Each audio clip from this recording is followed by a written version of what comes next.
Have you ever really thought about who makes the rules for your barber? It might sound like a pretty random topic, but it's actually a huge deal, and it's all about making sure your haircut experience is safe and professional. Today we're going to break down the official rulebook for Florida's barbers. Let's dive right in.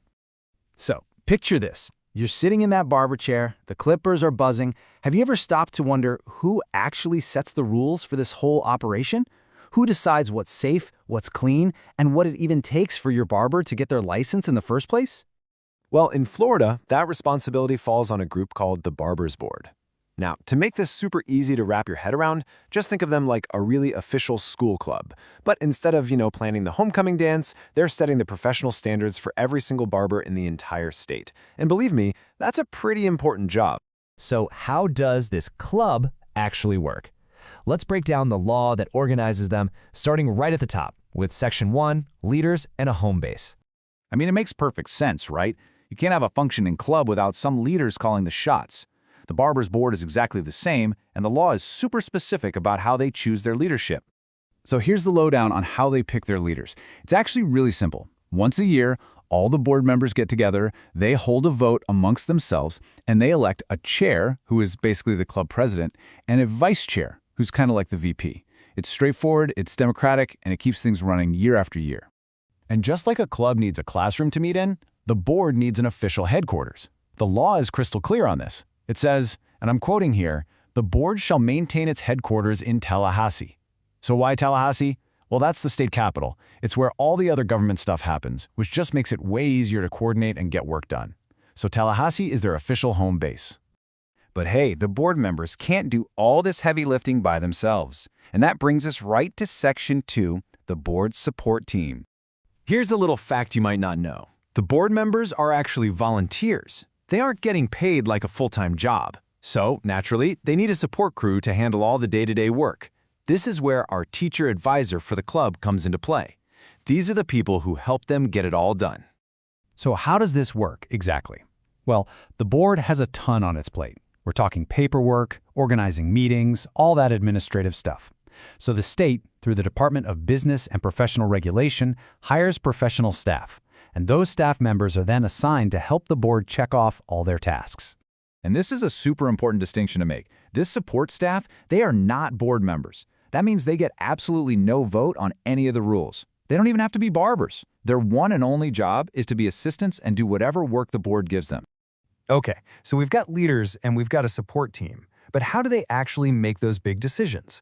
Well, that brings us to Section 3, making decisions official.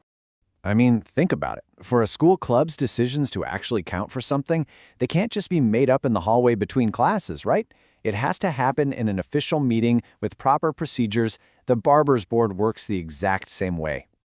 The law actually gets pretty specific about their meeting schedule. The board has to hold at least one big meeting every single year. That's the annual meeting. But of course, they can schedule other meetings whenever they need to. Plus, the chair, our club president, has the power to call a special meeting anytime something urgent pops up.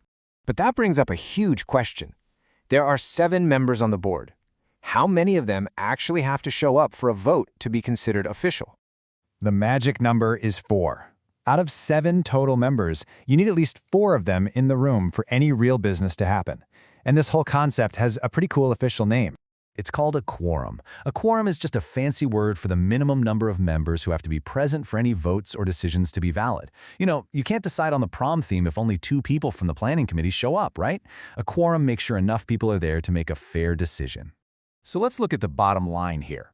If only 3 board members show up to a meeting, they have no quorum. They can talk, they can plan, but they cannot hold an official vote. But if 4 or more members are there, boom, quorum is met. They can vote, they can pass rules, and they can get official business done. It really is that simple. All right, so we get how the board is organized now, but what do they actually do? What's the whole point? We're going to find the answer to that in Section 4, creating the Barber Rulebook. So after all that, what is the entire purpose of this board, with all its meetings and leaders and staff? It all boils down to one crucial thing. Their number one job is to create and maintain the official rulebook that every single barber and barbershop in Florida has to live by. And this isn't a power they just gave themselves. It comes directly from the law. The statute says the board has the authority to adopt rules to implement the provisions of this chapter. This is their official permission slip, and it's what lets them set the standards for absolutely everything, from how many hours of training you need to what sanitation products have to be used. Okay, so we've talked about leaders, staff, meetings, and making rules. But I get it. You might be wondering why you, just sitting there getting a haircut, should actually care about any of this stuff. Well, it's because this entire structure is designed to protect you. This system is what makes sure your barber is properly trained and knows what they're doing. It sets the sanitation standards that keep you from getting a nasty infection, and it provides a way to handle complaints if something ever does go wrong. It keeps the whole industry safe for everybody. So the next time you're in that barber's chair, just remember, that whole structure we just went through isn't just some boring government red tape. It's the very system that guarantees the person holding sharp scissors next to your head is a safe, clean, and skilled professional. And that leaves us with one last question for you to think about. If you could add one rule to that official barber rulebook, what would it be? What's the one thing you think every single barber should absolutely have to do? Let us know what you think. Thanks for tuning in.